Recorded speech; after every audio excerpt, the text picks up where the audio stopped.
இன்று காலையில் வடபழனி ஆண்டவரை வணங்குவதற்காக எங்கள் குழு வந்து அங்கே முருகனுக்கு கடல் அலையென மக்கள் கூட்டம், கண்ணுக்கு எட்டியவரை மக்கள். எங்களால் உள்ளே நுழைந்து போக முடியவில்லை. வேறொரு முக்கியமான வேலை இருந்ததால்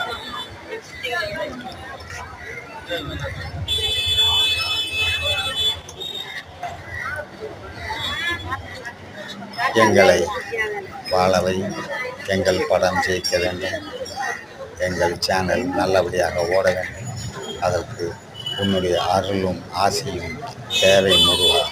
இன்று மாலை நாங்கள் வருகிறோம், கண்டிப்பாக உன்னை தரிசிக்கின்றோம் என்று வெளியில் நின்று வணங்கிவிட்டு அமைதியாக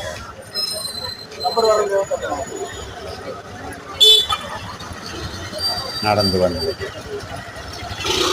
டிராஃபிக் கூட்டம் எல்லாவற்றையும் கடந்து வெளியில் எங்களுடைய வேலையை தொடர்வதற்காக வந்தோம். முருகனும் கூறிவிட்டார், கண்டிப்பாக நீ ஜெயிப்பாய், வெற்றி அடைவாய், கவலைப்படாமல் சென்று வா மகனே என்று.